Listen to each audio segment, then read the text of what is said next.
Have you ever wondered what drives the passionate entrepreneurs and interesting people in the hunting, fishing, and outdoor industry? Well, I did, so I set out to meet them. Aldo Leopold said, "There are those who can live without wild things and those who cannot. These are the exclusive interviews with those who cannot." My name is Kasey Mock. In 2008, I turned my passion for wildlife into a career when I launched our hunting firm, Fever Pursuit. Our family of companies has grown and now includes wildlife management and ranch real estate sales. I get to work with some of the best people and top ranches in the country, and I want to share their stories of adventure, failures, and the business principles that have led to their success. This is the Bucks to Business podcast presented by Mock Ranches. On episode number 13 of the Bucks to Business podcast, I'm joined by the Texas directors of Backcountry Hunters and Anglers, and we're coming to you live from the Total Archery Challenge in San Antonio, Texas. Now, when you think Texas, you don't think backcountry and public lands. 98% of our land is privately held. But Backcountry Hunters and Anglers on a national level is the hunters and anglers' voice for our wild public lands, public waters, and wildlife. They work to ensure public land access for citizens in North America and also access to waters. They're a great organization, and I don't know of another organization that did more for national public land access than BHA in the last year. I'm excited to have these guys on. I didn't know there was a Texas chapter until I ran into them at the Total Archery Challenge. So we're going to jump right into it. We're going to talk about public land access, access to public waters. We're going to talk about warfarin and feral hogs. We're going to talk about privatization of white-tailed deer and wildlife and venison sales. We're going to go deep on some of these major issues that affect us as sportsmen and affect you as a North American public landowner. Their hashtag is Keep It Public, and I'm excited to have these guys on. Episode number 13 starts right now. So we're coming live from the Total Archery Challenge in San Antonio, Texas, and I'm here with the guys from Backcountry Hunters and Anglers. Great organization working for us, working for our rights to access public lands, but also working for our rights for public wildlife here in the state of Texas. And it was interesting, I met these guys at the Yeti flagship store a couple of days ago as we kicked off the archery challenge. I had no idea we had a Texas chapter of BHA, but I've been tracking BHA this session on a federal level because there's been some infringements, you might say, or bills that would have infringed on our public land use. And so, big fan. I think I've done a lot of things for sportsmen this year. So I was encouraged to see a Texas chapter, and would love to do some more stuff with you guys. Why don't you introduce yourselves? Robert Hanks, New Braunfels, Texas. Jason Amaro. I'm the Southwest Regional Coordinator for BHA. My states include Texas, New Mexico, Arizona, Nevada, and Utah. Cool. And I'm Jason Norris. I'm the Public Outreach Coordinator for the San Antonio area for BHA. How many members do y'all have here in Texas, Jason? It's a couple hundred. I don't have the exact figure offhand. Jason, you have that? It's over 200, but Texas is actually one of our fastest growing chapters. I bet. So we've really gotten out there kind of pushing kind of our pint nights and our film draw field tours and the social media. And Texas is really exploding. I think it's people in Texas that really appreciate public lands, and that's kind of our niche. So it's really good to see the chapter really growing. I don't know, I'm from New Mexico, and I don't know how many times I see Texas license plates during the hunting season.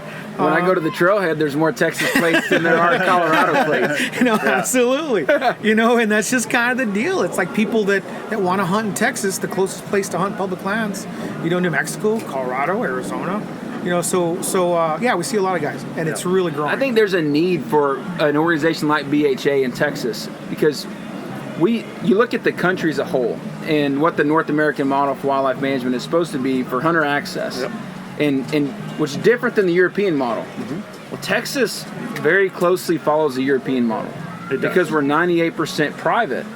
And our real estate values are really high. And so you have to pay to play. You have to pay a trespass fee, book a hunt, which we do through our companies. Yeah. And so if you're not a landowner in Texas, your opportunities to go hunt and fish are actually pretty small. I actually didn't hunt for a number of years here in Texas just because I didn't have access to it. And so it is a huge detriment to the furthering of our sport, our heritage, to have access laws. And so we've got some great organizations for landowners like Texas Wildlife Association, Texas Deer Association if you're into deer breeding. There's great landowner organizations. that raise money, support landowner rights, but BHA, as far as I know, as far as a hunting-faced organization, BHA would be the only one that takes care of people that like to hunt and fish, want access, but maybe aren't necessarily property owners, landowners. Yeah, absolutely. I always say you don't know what you don't know. And if you're in Texas, I mean, it's hard to understand the opportunities, what it's like to go in your backyard and just to go hunt. Yeah. You know, as a young kid growing up along the banks of the Rio Grande, you know, I couldn't afford to come to Texas and hunt, but I was able to go to public lands and hunt my rear end off, whether it be, you know, Coues deer, elk, mule deers, whatever in New Mexico. And I think that's just the opportunity. It kind of makes us all equal on public land, and we have a good time. And I want to stress that we're not anti-public land or private lands. Sure. Absolutely not. We absolutely respect private land. It's great opportunities, but everybody can't afford it, honestly. Yeah. You know, and I know if it wasn't for public land, I wouldn't be a hunter or an angler or any of that stuff. I think it's so important. You go back to the public trust doctrine and the days of Teddy Roosevelt and in that era, who's my favorite portion in history. But you go back to the reason we have public lands.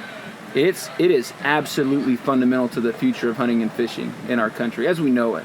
It's fundamental. It's fundamental. Yeah. Tell me the mission statement of BHA, and let's get into what y'all been doing with legislations this year and working for hunter rights and access. Absolutely. So I'll kind of give you the overall mission and kind of our overall goal, and then I'll turn it over to the boys from Texas, because I think that we got some really exciting stuff going on in Texas. One thing in the back is 30. There's some good things going on. We're really interactive with our legislators and the political level. So at a high level, what is BHA? All about public lands. And I want to stress that, you know, sometimes organizations get too broad, but we're very focused on public lands. We want to keep public lands in public hands. That's kind of our slogan, our motto, the type of thing. The idea is you go across the country, you've often heard about the transfer of public lands from federal to state. And then maybe, you know, local management sometimes sounds great. But unfortunately, the way that state trust land is managed in the West. Tell me about that real quick. Let's dig into that just for clarity. Let's assume the listeners don't know how public lands are held today. So absolutely. So you basically have three federal public landowners: BLM, National Forest, Bureau of Land Management. Yeah, Bureau of Land Management, National Forest, some monuments, state trust land. Yeah. So that's land that's owned by the states, and there's a few other different entities there, but. A lot of people think that if the land is transferred from the federal government over to the state government or state trust land, that there'll be local control and that type of thing. Unfortunately, many states across the West, those state trust lands are not public lands. If you go to the websites, like in my home state of New Mexico and over in Arizona, if you go look at their websites, it said state trust land is not public land. So even though we own it in theory, and it's actually owned by the state land managers in New Mexico. So it's this weird little kind of... New Mexico's a little funky. Yeah, so one guy literally can say, I'm going to sell that chunk of state land, and there's nobody that can do anything. Even though we own it, they can sell. Wow. Yeah, it's held in trust. So again, and also with state trust land, I can literally only be on that land 3 days before my hunt. I can only have 4 people in my hunting party. And there are very, very select places where you can actually camp.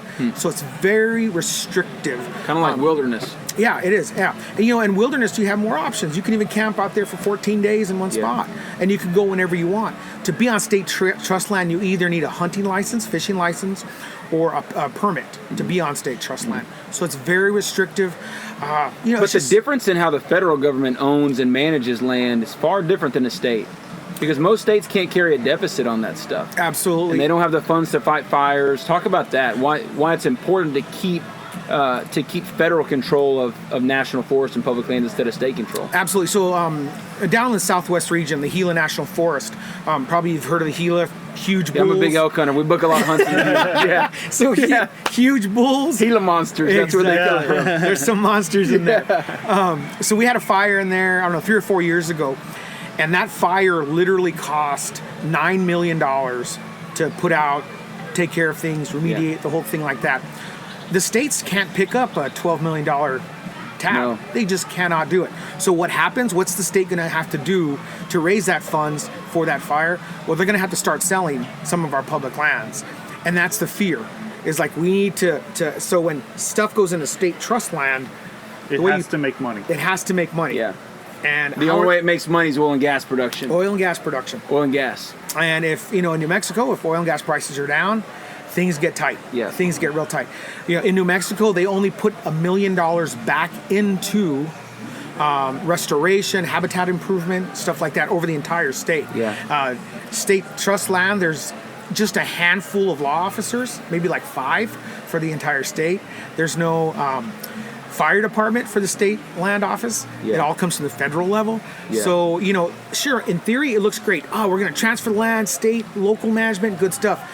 But then when you really start digging in and like, whoa, who's going to pay for this? Yeah, that's the issue. And I guess that hit ahead this year in the Senate, right? The Senate House. bill, or is it House? It was the House Bill HR 621. 621. Jason Chavez from from Utah. Okay. Tell me about that bill that was filed, and y'all were instrumental in getting that bill undone or defeated.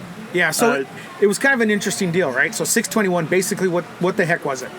It's a federal House bill. Yeah, it's a federal House bill. What they wanted to do was sell 3 million acres of BLM federal lands. So 3 million acres across the West. In my home state, almost 1 million acres. So what happened when this bill came out, we really started looking at the numbers, trying to figure exactly what lands are they talking about. I think a lot of people wouldn't have any issues if it was, maybe some federal land in the middle of a city or something that could be developed or something like that. So we started kind of digging in, like, what are we talking about? So the sad part is we couldn't figure out exactly what lands they were talking about. Yeah. It talked about counties in particular regions, but it didn't talk about the exact pieces of property. And as hunters, we all know, that's important stuff. Yeah. That's important stuff. Yeah, we want to know. We want to know exactly what are we losing? What are we going to lose if it's sold? So there was kind of a national campaign to push back on 621. It was pretty exciting. Sportsmen were angry. They were fired up. First time in a long time, they realized what's important. They were battling. So we had gone to D.C. and talked to some people. And there were rallies at the Capitol. There were rallies. Sportsmen's rallies. Across the country. Yeah, across the country. Guys showing up in camo holding private, I'm a public landowner sign. Exactly. My access. Exactly. And the coolest thing about when all that stuff started to unravel for Chavez is when he decided to pull the plug. He showed up, you may have seen his Twitter feed. He's got that goofy little dog. Yeah. He's in camo, and he's like, hey, there's my hunting dog. And we're still trying to figure out whose dog that was. Or even not his, though. Or even if it was it's probably not his. Yeah. Or even if it was a hunting dog. That's like someone's local Chihuahua. But the idea was that he obviously was listening to sportsmen and women because he showed up in camo. He had a hunting dog. So he was listening to us. And the hashtag keep it public. When he said he was pulling it, he actually in his post put the hashtag keep it public, which is one of the other flags of backcountry hunters and other organizations. Yeah, so it was awesome. I mean, he's listening to us. And for the first time in a long time, sportsmen and women, we have a voice. We have something to rally around. You sure have watched Facebook, and you always see, doesn't matter if you're right wing or left wing, you're all part of the same bird. Yeah. And I think that's what's really important with public lands is, sure, we all may use it a little differently, but we're all on public lands. And so we can rally as hunters, anglers, and and people that, rock climb or mountain bike or something like that. We all come together. And that's the really neat thing about public lands. Everybody's on the same page. We have a lot to lose. And it's some of those... a tremendous amount to lose. Yeah, Once that stuff is sold, we tell our clients this all the time in real estate when I'm representing them. So look, we only get to do this exercise once. We don't get to do it once, and if we did it wrong, go back and say, let's resell that and try again. Now take that into our public lands. Mm-hmm. All of us sitting around this table are landowners of millions of acres of public lands. And everybody listening, whether they know it or not, they're owners of millions of acres of public land that you can go. million acres. Yeah, that you can go. That stimulates the economies in those states tremendously. I mean, look at this whole archery shoot. There's 650 Texans here shooting. Majority of these are interested in Western hunting, which happens on public lands, and the hundreds of thousands of dollars that are getting spent here this week is directly due to, in some ways, our public land access. Guys that want to go hunt deer and elk and sheep and pronghorn and want to go hike in the mountains or mountain bike or mountain climb or take photos or take their kids camping. So it stimulates economies. But think about what we have to lose. Once we privatize that, or once it's transitioned into state use, then you have a budget issue, and so access becomes restricted because they can't police it, because they can't fund it with forest rangers, and then you get wildfires or invasive plants or 100 other things that you could throw in there that take money, and the states don't have the budget, especially states like New Mexico that are poor states, you know, absolutely. don't have the budgets to go in and do that, where the federal government can absorb that because it is a federal asset. Federal government can absorb that. We have a tremendous amount to lose. No, absolutely. You know, when you talk about the business aspect, in New Mexico, $640 million a year. Arizona, $750 million. That's got to be one of the biggest economies in New Mexico is around public land access and hunting. Absolutely. Look at the state. It's got to be second maybe to gambling or casinos or something. It's probably up there. Seriously, though. I mean, really is. Where else does New Mexico make their money? If you cut that off, how would New Mexico make money? Exactly. And you go to Colorado. Same there's thing. a tremendous amount of out-of-state residents or out-of-state hunters, and that's what, it's okay, it's all right. I encourage people to travel, to get out there, enjoy their public lands. I don't care where it is. But, people in Texas, get out there and hunt and fish. Come on over, to the West. And, if you reach out to BHA, we'll help you out. We have chapters kind of in every state in the West, and we're growing and we're exciting. We're talking about creating these swap hunts where people from, Texas could come out to Arizona and Utah and just hunt and Sign fish. me up. Put me in, coach. Heck yeah. Heck yeah. And that's what it's about. Hey, Bucks to Business friends. To show our appreciation for you taking your time to listen to the Bucks to Business podcast, we want to give you an opportunity to win a free trophy whitetail hunt with our team at Fever Pursuits Professional Hunting Services during the 2017 season. It's easy to sign up. All you need to do is pause this episode that you're listening to right now, get out your phone, tablet, or your laptop, and go to mockranches.com and subscribe to our newsletter. Or you can go to mockranches.com/podcast and register there. But it's an easy process. Just subscribe to our newsletter, and you get a chance to win a free trophy whitetail hunt during the 2017 season with our team. We very much appreciate you and hope that you win the hunt. Well, tell me what y'all are doing on a state level. You mentioned earlier, we've got the warfarin deal that our Ag Commissioner Sid Miller has proposed as a way to control feral hogs, which we would all agree are a huge problem. They are a huge problem. If you're a farmer, rancher, feral hogs are a tremendous problem. There's been a proposal to control them with a chemical called warfarin. Which is a blood thinner. Yeah, it's a blood thinner. So that's right. it basically will make the pig bleed out over a couple days. Yeah. And so internally. Yeah, hemorrhaging and internal hemorrhaging. They're trying to limit the by-kill. So if a vulture or coyote, you and me, come along and eat it, the idea is that it wouldn't harm whoever consumed the pig. I'm not comfortable with that. Yeah. So there's two issues y'all been working on in Texas. There's the warfarin and then the venison bill. Privatization of whitetail where you could sell venison. Yep. Which if you remember back when the public trust doctrine was introduced, we had commercial sale and exploitation of wild game, and that's when we had very few of them. And we almost eliminated wildlife off of our landscape. Yeah. And it's through the efforts of hunters, again, that wildlife is coming back. And so to see the privatization, to see that we're going to market venison in this state for that purpose, it flies in the face of the North American model of conservation. So tell me what BHA is doing at the state capitol. We're in the kind of the final leg. We're in the fourth quarter of the legislative session here in the state of Texas. I've been working on some water bills for landowners aggressively, but I haven't worked on those two. I've got friends that work on them aggressively. We just have to narrow in our focus, right? So I've got friends that have testified at committee sessions on both the warfarin deal and the venison bill. Yep. But what is BHA doing on those? So BHA, through its heritage, is a grassroots organization, and so a lot of it is mainly public awareness. We do have people at the state capitol who are going before their legislators and their congressmen up there to make these issues known. But a lot of it is putting out position statements, making those posts, those social posts, saying you need to pay attention to this. You need to understand the dangers of warfarin in a natural environment. Sure, they're going to tell us that it's safe, but we can't guarantee that. Sure, they're going to tell us that venison marketing is good, but it's not. And so most of it, what we're doing is putting out statements, making a firm position on that. We did. How do you get people to take action on that? You put out a statement. We put out a statement. We encourage you to look up the phone number of your representative. I think, especially in this election cycle, I think more people now know who their representative is than probably in recent history. A lot of that is BHA. So you're doing pre-prepared statements. Here's how you contact your rep. Here's their phone number, email address. Yes. Here's their chief of staff. So the people that really want to get involved and engaged, and hopefully there are people out there. So what we do is I really encourage you to go to backcountryhunters.org. Yeah. That's our website. We have a sportsman's pledge. So you can go onto the Sportsman's Pledge, you'll log in, you can put your zip code in. So now we know that you're in the state of Texas.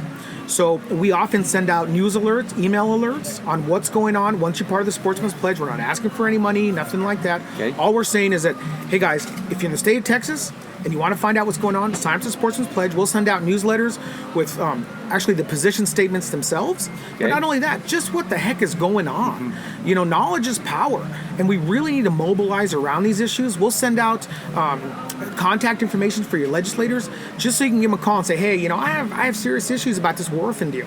What's up? And I think people listen to us and we give them the tools that they can use to contact their people. And I think that's the most important part. It's not about me. It's not about anybody else. It's about the people of Texas communicating with their people and making sure that they're aware of what's happening. Well, let's break those two issues down. Let's start with the Warfin. Okay.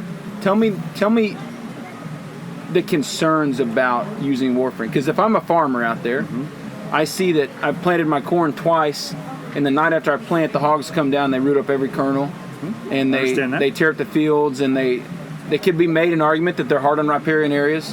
If you're environmentalists, they're hard on riparian areas. Yep. So there's the argument for it. They cause hundreds of millions of dollars worth of damage in the state of Texas every year. We've tried controlling them through hunting.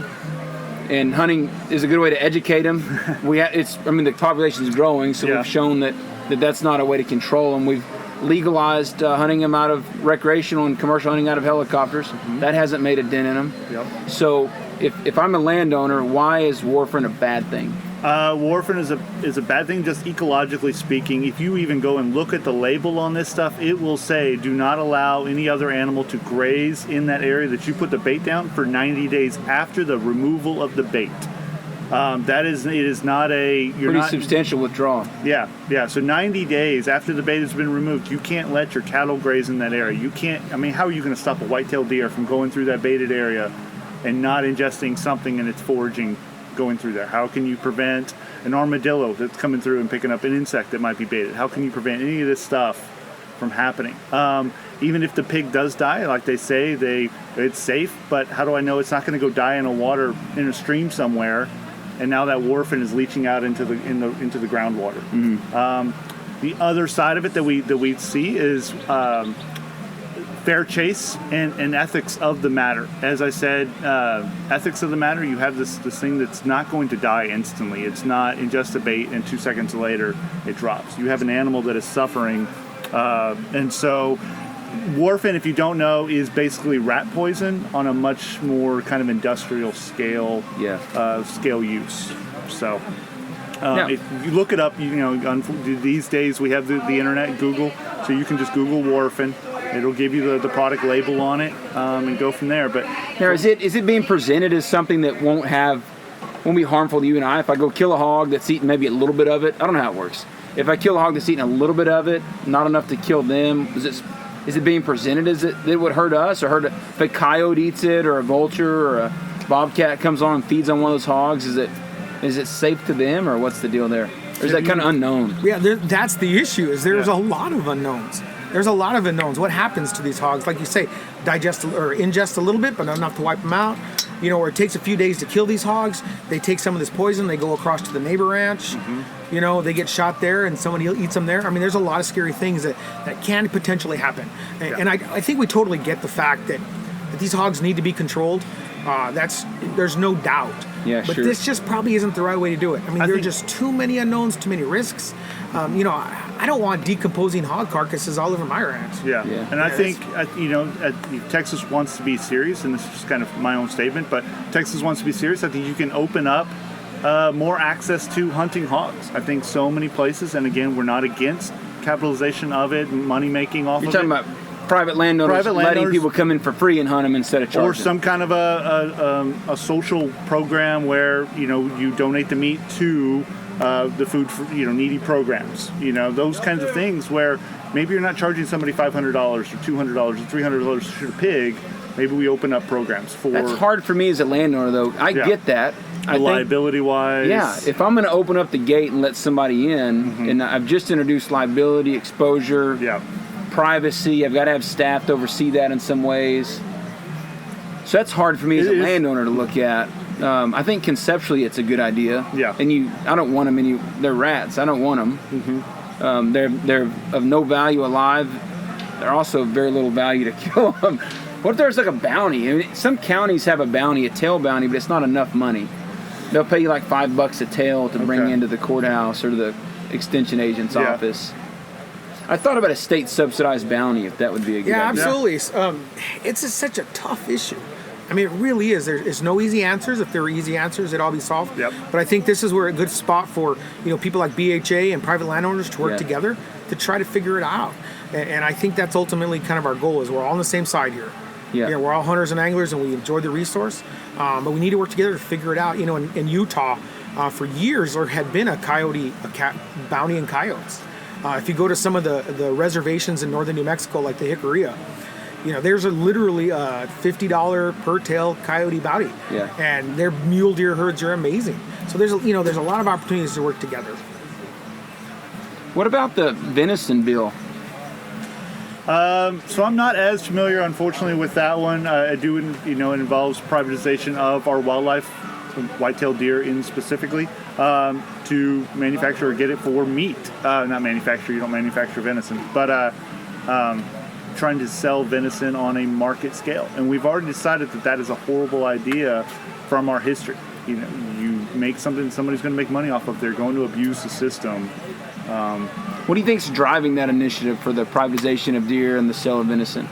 I think some of it, and I've had this conversation with people, I think some people start to understand that wild game is healthy. It's a different taste. It's a commodity, and I think people understand that they can make money off of it. I think nationally there's this kind of whole push, good or bad. I'm not sure exactly what it is. It's kind of that foodie type of idea. Yep. I had, you go to a bourgeois party nowadays, and it's like, that's venison from a deer. Yeah. Oh, okay. Zuckerberg hunts.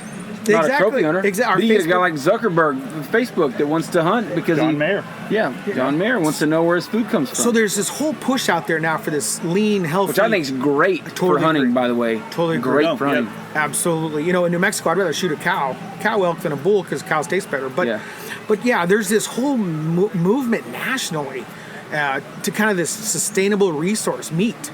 Yeah. And I think that's kind of what's pushing the whole thing. I mean, someone's found a way to possibly make $1, off this kind of momentum. Do you think it's tied in Texas, we've got exotic wildlife, axis deer, fallow deer, elk are considered exotics, although they once were here. Okay. We've got like oryx, your antelope species, and these are typically in high fence. They're typically in high fence. But if you go buy like a venison steak or venison jerky in the state of Texas, it's typically elk or red deer or fallow deer because it's illegal. Even if it's come from a state where it is legal to sell venison. I don't know if there are any of those states. But let's say another state it was. You couldn't even sell it in the state of Texas. You can't sell game fish here unless they're farm raised. But there's a difference in fish and wildlife in the state of Texas. Like you can sell redfish, but you can't sell venison.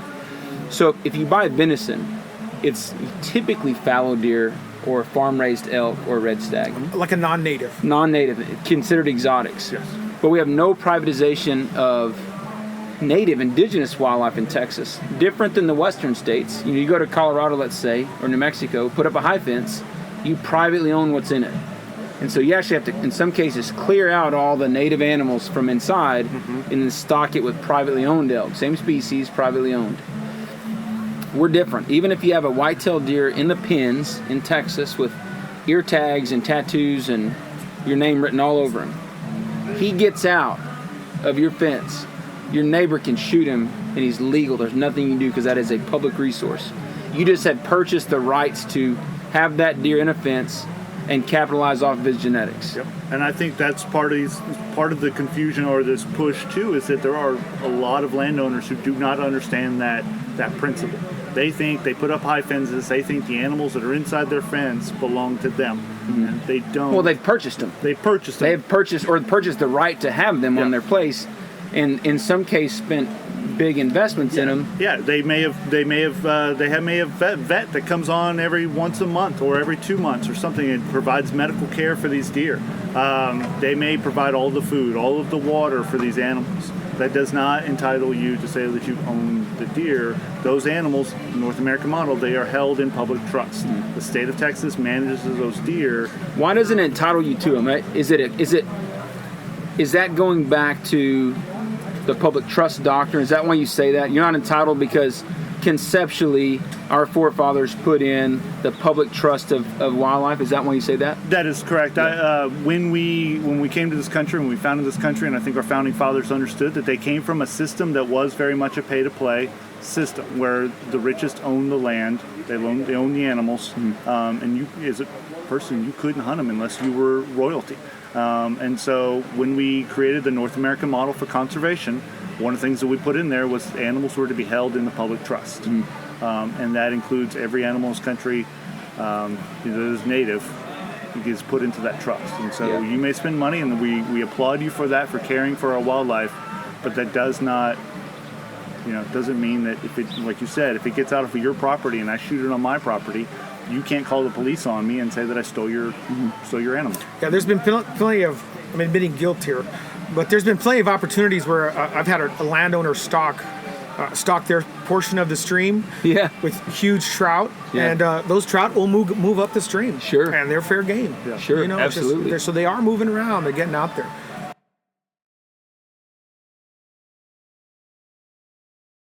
Hey guys, let's talk real estate for a second. Buying or selling a piece of land may be the largest financial transaction you'll ever make. Gary Keller once said, there are two kinds of real estate agents, those who list property and those who market property. At Mock Ranches, we are ranch marketing experts. So choose a real estate firm that specializes in land sales and understands land management.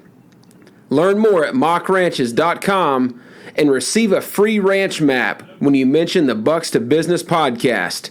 That's mockranches.com. Our featured ranch listing for this episode is the Broken Arrow North Ranch outside of Mountain Home, Texas. Sitting less than a mile from the historic Wyo Ranch, Broken Arrow North is easily accessed off of I-10. It's 1,390 acres, low-fenced in Kerr and Kimball counties. Broken Arrow North is your classic Texas hill country hunting ranch. It's loaded with three-ranging exotics and white-tailed deer, wild turkey, and a few bobwhite quail. Broken Arrow North has 3 main bunkhouses and a mess hall, all overlooking a great private lake, which is rare in that area.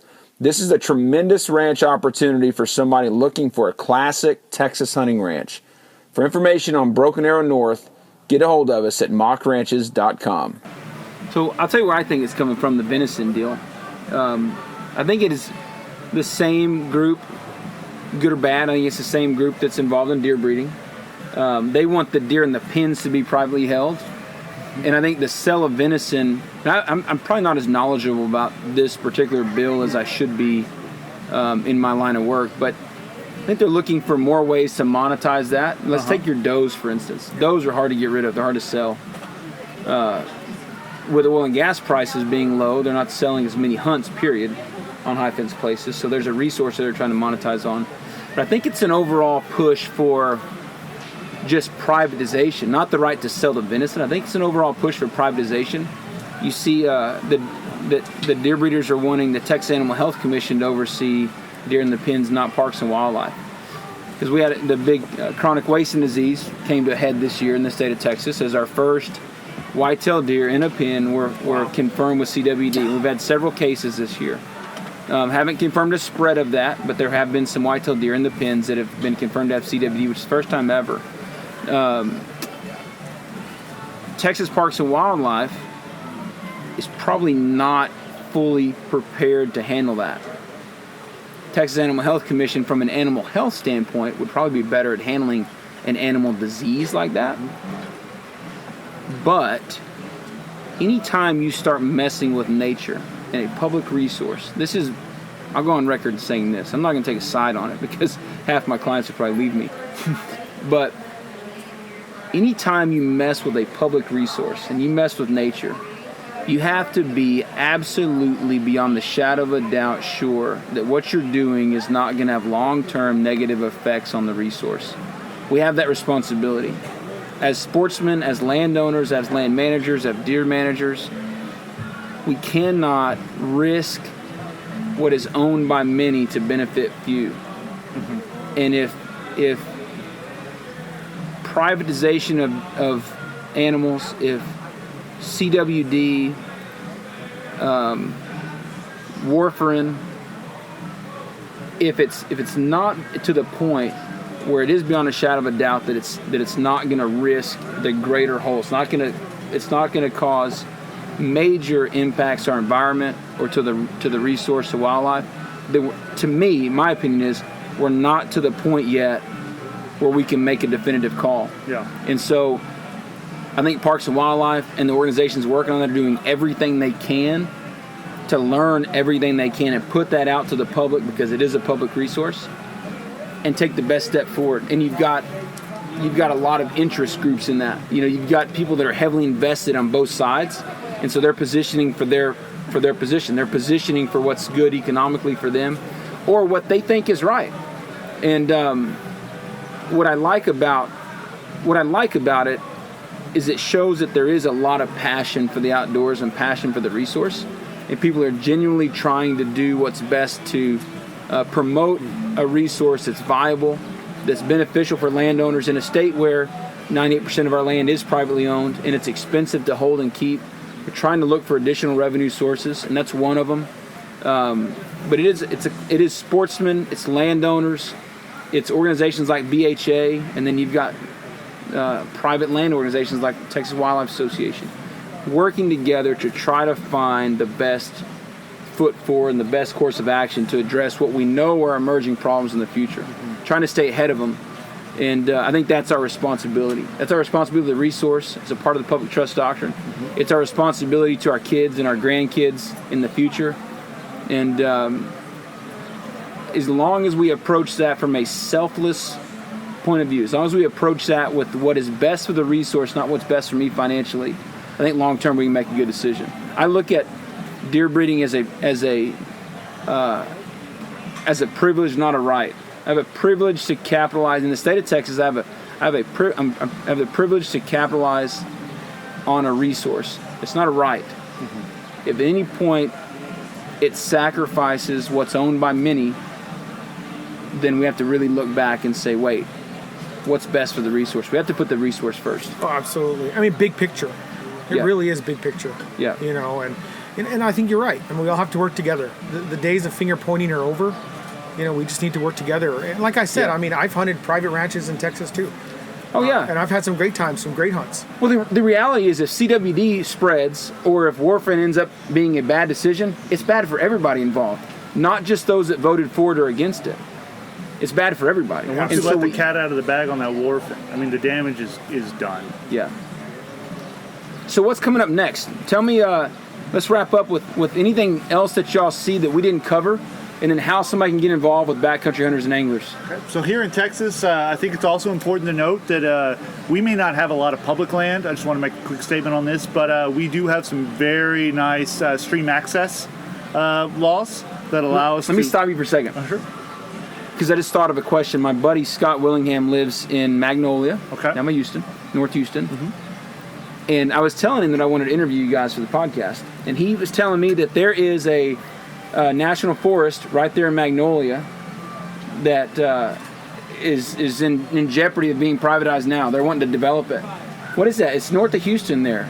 Yeah, I think the issue is that they want to create some sort of structures or some sort of a little bit of development on the national forest, which, it doesn't sound so big, but then you realize it's such a large portion of that actual national forest. So again, it's habitat that we could be hunting and fishing. So anything we lose, I mean, it adds up. Okay. You familiar with that case, though? Yeah, a little bit. What's going on down there? And then, in Texas, we have, 1% of huntable? 2% public, only 1% is 1% huntable.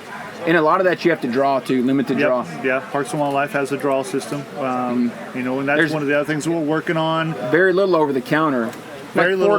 Fort Hood's over the counter, I think, isn't it, or not? Fort Hood, I think you have to be on a list. Where'd it go? I don't think it's a complete walk-on.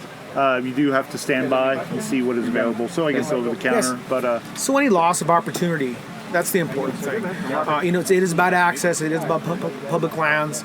So whatever we have, we're trying to hold on to desperately, whether it be stream access, high water marks. Talk about that, because as working with ranchers, I've had landowners that we work for that get a kayak or canoe come through, and they're freaked out. They don't know what to do. We call the law. Does this guy have access? Talk to me about stream access, high water mark. Okay. So in Texas, the stream access is essentially all water is public. It is a public right-of-way as long as it is a navigable stream. Is that a Texas deal, or is that waters of the U.S.? That is a Texas deal. Each state will vary on its navigable regulations and what they consider. So like in Texas, as long as the stream averages 30 feet, we own the water, we own what's underneath it, so I can actually wade fish down a stream. We being citizens. Citizens, yes. I can step off the bank as long as I am below what we call a high water mark. So during flood stages, we call that the high water mark. As long as I'm there, I am on public land. You have to be able to access it through public right away. Yeah, I can't get through private land to get to it, but if I can get through public land access right off a road. Does it mean I can just bail off a bridge? There's some discussion there. Yeah. I mean, that's kind of the iffies, but yeah, I mean, some people say yes, and I think in Texas you can. Yep. And it's a national type of issue. What if this stream starts drying up? Like a lot of our streams in the hill country are intermittent, so sometimes they're running. Right now, as we get into summer, you couldn't float down them in a kayak. You'd have to walk. Yep, that is still considered a navigable stream. It may be dry, but somebody can still come up. Somebody can still walk that stream. Again, as long as it averages 30 feet. And there are some other issues there in terms of land grants and that kind of stuff. Doesn't that present, like, as a private landowner guy, doesn't that present privacy issues or additional? If somebody gets in there and builds a campfire and burns my place down? Again, it's below the high water mark. Okay. So it's usually 4 to 5 feet, off of the water. So yeah, you're absolutely. There are issues. I mean, as hunters and anglers, we need to be responsible. Mm-hmm. We need to be thinking big picture. I mean, there are always going to be issues, but federal law, basically says, so not only state but federal, says that if you can walk up and down a stream, I think the old litmus test was if you could float a log down the river, then it is considered navigable. Okay. That was the old, during the timber rush, and I guess that's where it came from. That the idea is if you could get a log. Again, so a kayak could be comparable to that. Yeah, I mean, how big is a log? When they get a 30-foot kind of average width. This thing could, they throw them in there and they stack them and they just let them float down if they have to. So 30 feet average width is the magic number. Yep, that is usually what I see as a litmus test across a lot of things, and we just did a thing here in Texas on it, and I think a lot of areas too. BHA does have a whole stream access issue that they are working on as a national campaign. We can talk about that. What do you know about fencing? Because I think so many ranches in the state have historically fenced across some of these streams that are probably considered public, but they're not in a high traffic area. They're not close to Austin or Dallas-Fort Worth or Houston or San Antonio, where you're going to get people coming in wanting to access these streams. But if somebody comes down, if I'm floating down or wading up or paddling up, if I'm a beastly man and I'm paddling upstream, and I come to a fence or a water gap, what are my rights there as either side? What are my rights as a fisherman, angler, want access to public water, or as a landowner? How's that work? Because I've got questions about that. Yeah, so absolutely. If it's a public waterway, it's a public waterway. Stream access is stream access, so you could probably cross that fence. Again, cut it, cross it. See, that's the tricky point. What I would really, really stress, and I can't stress it enough, make sure you contact... Y'all should see him right now because he's being real careful about how he answers this question. Make sure you contact your local law enforcement and say, hey, what's the deal here? And ask multiple law enforcement. Say, hey, I want to go past this, but there's a fence. I'm not real sure how to handle it because, there's a lot of shadiness that can happen out there. And, hunters and anglers, we want to keep our rights to hunt and fish. We need to be responsible people. So absolutely, I would definitely contact your locals and just make sure. Well, you don't want to cut a fence either to go catch a perch and then have somebody's livestock get out. Totally. Is that $1 fish really worth it? No. Yeah. Considering all the drama that could happen. Just make sure that you're all on the same page. So landowners, you think if we have fences across a stream or water gaps across a stream, Because the alternative is you lose access. Really, as a landowner, I lose access to a lot of acres. If I have to fence the riparian area out or fence out the flood zone on both sides, I could potentially lose tens, if not hundreds or thousands of acres in the riparian area that I have to fence out on both sides and have roads that go across. So I kind of lose access as a private landowner. In some ways, you lose access to that because you fenced it out so that people can come through. So would you should we put man gates at our water gaps, or somebody can come through the man gate and snap it back? I've seen a lot of that, and I've also seen these PVC pipes that hang from the wire that goes across the river that you can push through. You can push through without any problems. So yeah, there's definitely options out there. Again, I think that it's important as hunters and anglers is let's be smart about this, and that's one of our big fears in Texas. To be in all honesty, one of our big fears in Texas is that we will lose that stream access. So we need to make sure that we're all on the same page. BHA, national and local chapters, they're kind of working together. We might put some promotional materials together to let hunters and anglers know what their current rights are, but also to encourage good stewardship. I mean, be smart about this, guys. Don't be a knucklehead. Just stay within the water lines, just, within the high water marks, keep going. And don't leave your trash. I mean, there's too many times, especially here in Texas, we love our tubers. Tubing is big business here, and unfortunately that means trash comes with it, and we've had lots of cities that have started cracking down on that. It's only a matter of time until landowners start coming after that too. So stewardship, what Jason Morrow was talking about was stewardship as well. How do the Spanish land grants play into public access? Because there's a year in there. I know this because I represent some landowners that were actually looking at public stream access, and I don't remember the year. But there is a year that triggered the difference in the Spanish land grants. If you look back to the deeds, some deeded the stream bed and some were just the high water mark. And then since then, that deed could have been redone and severed. Do you know what that magic year is? I do not know. Unfortunately, that magic year, that is something when you would contact the state and get them to look at your survey. And I know on Onion Creek up in Dripping Springs, a lot of that stuff is part of the William B. Travis survey. If you look it up, it's where William B. Travis bought the Alamo. Was deeded land for his service to the state of Texas, and it's right there in Driftwood, right by the Salt Lake Barbecue, and it's a popular area. Well, if you go up and down Onion Creek right there, some of those land grant years change, and so there's landowners in there that believe they're exempt from public access, and others are not, based on the year of that Spanish land grant. I know some of them. That's my only insight into that. Yeah, and that's as hunters and anglers, it's our responsibility to understand that we do have those responsibilities to appreciate or to respect the Spanish land grants. So before you head out, you need to understand what your rights are and what the landowner rights are, so that you don't find yourself in trouble and you don't find yourself in a confrontation in Texas of any kind with the landowner, because all of those things build a negative image of who we are as sportsmen. You think there's opportunity for, this might make bad neighbors, may make some neighbors mad. You think there's opportunity for private landowners looking to make money so they can hold on to real estate? I'll give you for instance. Okay. I represent some landowners on the creek that a year ago had a bad flood and washed out some low water crossings. And so now we've got to go through federal sand and gravel permits, parks and wildlife permits, engineering. We've got to demo the old stuff. We've got to reclaim everything. And so you're looking at to replace a section of the creek that's like a 50-foot low water crossing. How much do you think that costs? I would not have any idea. Just take a guess all in. $60,000. I would say six figures, 150,000. Keep going up. I got 5 bids to do these projects. Okay? They range from $750,000 to $1.1 million. To go in and take out the debris and rebuild the low water crossing that has to be there to cross both sides of the creek. You have to have it.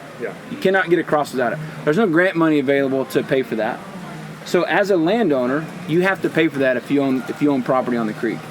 But the permits are ridiculous. Going through the federal sand and gravel and the parks and wildlife permits are ridiculous. We had to hire engineers and attorneys just to get the permits. So as a landowner, it's like you're between a rock and a hard place.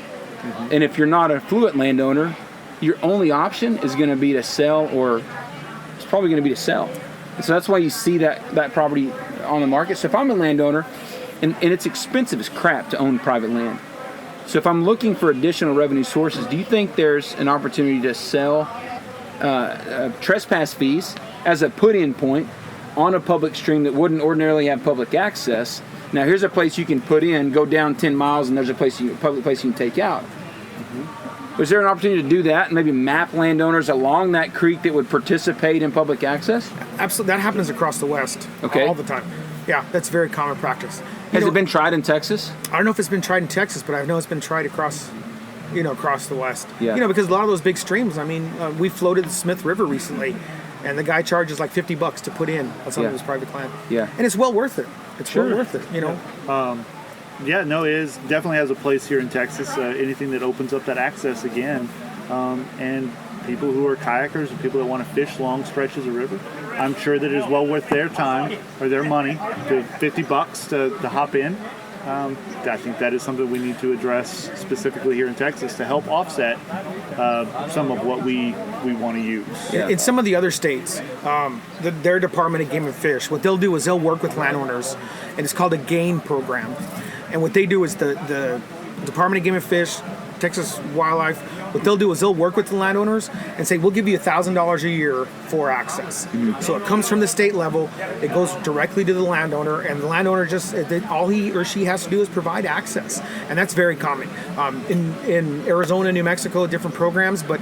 it's grant money to help maintain like the road, the basin where you put in the campsites, grant money to help maintain that. Yeah, and in other states, sometimes it's not even stream access. Sometimes it's access for like quail hunting or javelina hunting or deer hunting. So there are models out there that can happen. So it takes out the whole equation of, I got to go collect my $50 from this private guy that wants access. Yeah. The state just writes a check once a year.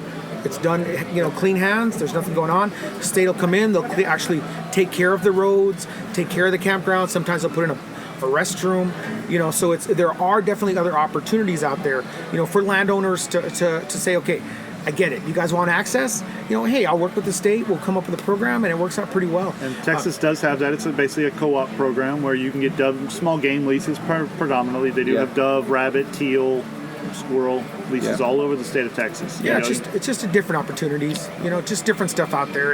And those are examples how we've all worked together. And I know, like here in Texas, the Guadalupe Trout Unlimited, they've got a lease access program that runs up till the summertime. Are you involved in that group? I am. I just joined, so I reached out to their entire board last week about a clean water, anti-discharge clean water bill that we're working on. I didn't hear anything back. Maybe you can connect me. I just joined, so I haven't met any of those folks yet, but I know they have a lease access program. So during the non-busy months with all the tubing companies, they're along the Guadalupe River.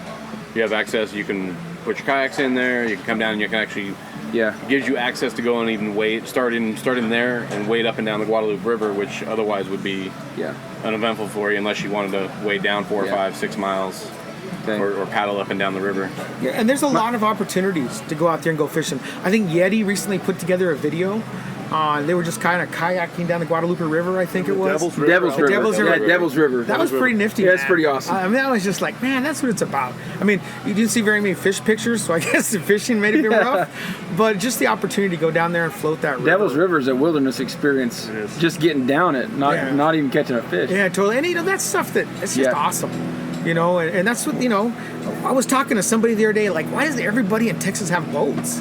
What's the boat situation? I couldn't get my head around it. And we were talking, well, maybe because there's so little public lands. Yeah. If you want to recreate outdoors, it's usually on a lake somewhere. Or a lake stream or the coast. Or the coast. So that's maybe why people in Texas have boats. I don't know. Just a theory. Maybe so. Maybe theory. Are my battery lights flashing at me? We are definitely overtime, which is okay. But my battery light's flashing. So wrap up. Tell us how to get involved in Backcountry Hunters and Anglers. So fastest way to get involved with Backcountry Hunters and Anglers is, as Jason mentioned, go to backcountryhunters.org and you can do the Sportsman's Pledge. You can also sign up for a membership. Memberships start at $25 a year. That is a killer deal to get actively involved in helping preserve 640 million acres of public land. $25 a year. Y'all are on Facebook, Instagram. We are Facebook, Instagram, Twitter, I believe. If you're not involved in social media somehow, probably get on there and find us on there. Well, Chuck wasn't involved in social media until just a couple days ago, so those people still do involve. We do have, like I said, I'm with the Texas chapter of the Backcountry Hunters. We do have events that will be coming up all across the state, from Dallas-Fort Worth to San Antonio, Austin, Houston, even out to El Paso. They're doing pint nights out there. So look us up on the Texas Backcountry Hunters Facebook group. And be on the lookout for different hiking events, pint nights, full draw film tours, any of those kind of things to we'll get try out there to and share meet some hunters. of that stuff on our website too, where we can point people to it. Perfect. Okay. You know, and I would say is, you know, we own every citizen in the United States of Mexico, United States of America, we all own public land. Get out there, hunt and fish your rear end off. Have fun, recreate, come out to New Mexico. Camp it. Yeah, I mean, Use it. You own it. Use it. exactly. You know, it's one of the cool things about BHA is that we're kind of a network, right? So we're a network. So if you ever want to come out to New Mexico, Colorado, Arizona, Utah, Nevada, I mean, just start being engaged, get involved. You'll meet friends. You know, we've had swap hunts going on. So get out there and just do it. I mean, there's no reason you can't. Cool. All right, guys.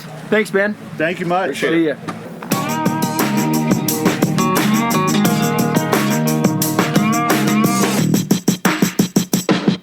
If you enjoyed this podcast, please follow us on iTunes and give us a review. We enjoy reading your reviews, and the ratings help us move up the list. You can also follow us on social media at Instagram or Facebook at Bucks to Business Podcast.